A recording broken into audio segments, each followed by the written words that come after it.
I come to Godfrey Bloom. Thank you very much, Madam Chairman. I just thought I might raise a word of caution or two.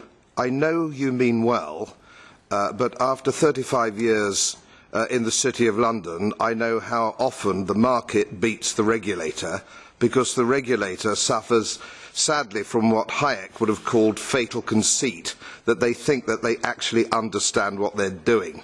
I rather suspect that the Commission doesn't. I was in financial services 12 years ago in the City, and the Americans tried to deal with this by bringing in something called the Commodity Futures Modernisation Act. I don't know whether you are familiar with it, but if you are not, I suggest you make yourselves familiar with it. It was passed in 2000 by the administration then, and the effect that it had was to move almost everything off balance sheet. Nothing actually changed because, as I say, the market always wins in the end. And actually, sometimes we have the law of unintended consequence where we have made things worse rather than better. So all I say is I exercise perhaps a note of caution in your approach. Expertise in this area, and that brings me to Mr. Bloom.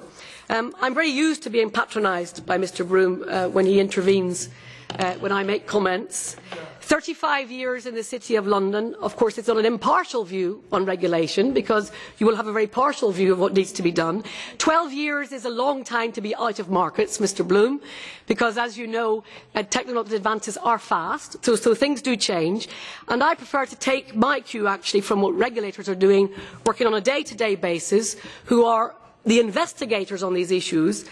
We all know that bad businesses want to circumvent or get around rules. That doesn't mean to say we don't make rules, though. And it doesn't mean to say that we don't keep up with the trends in the market. So I'm very happy to take on board any positive or constructive views you have, Mr. Bloom.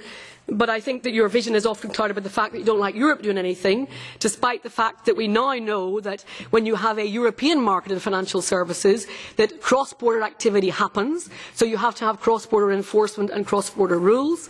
And so, you know, if you've got something positive to come forward with and something useful, I'm very happy to take it on board. Thank you.